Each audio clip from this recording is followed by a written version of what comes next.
Okay, I'm gonna post this video just because some guys may not know why why MDC's doing this. I actually worked at MDC for 6 years in the wildlife division, and I can tell you why they're doing the otter and cat, the bottom jaw turn-ins, and it's not mandatory, but this is the reason why. So in other states, when they have got lawsuits filed against them, the conservation departments, where say PETA or the other numerous animal rights clubs have filed lawsuits, stating that there are too few otters and bobcats to be harvested in the numbers that are being harvested in those states. And what they found was, when they went to court, they didn't have enough evidence to show the conservation departments or DNR or whatever runs that state's conservation department. But what they found was, when they would go to court, they didn't have enough data to show that they had a stable population of cats and otters.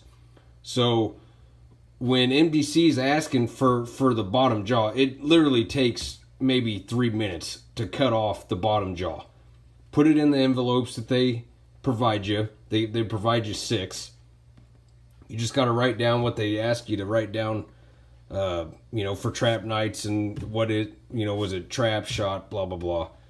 Put the county that it was in, the date, and then when you go get your cats and otters tagged, you just give the agent that's doing that these envelopes, and then he mails it into Jeff City. So what that does is, if we can show years of data that, hey, we have stable populations of cats and otters, if we get a lawsuit filed against us, the State Department, they can prove in court that, look, we have the data to back up to show that we have stable populations.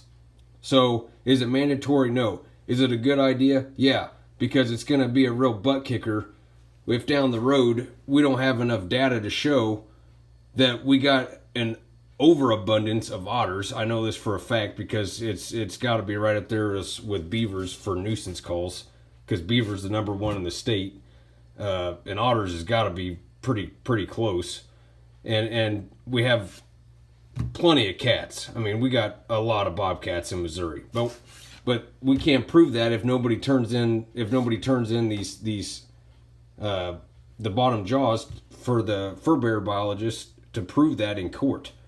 So it just shows it's just a good idea to have, if you can take the 5 minutes it takes to put these in the envelopes, give them to the agents when you get them tagged.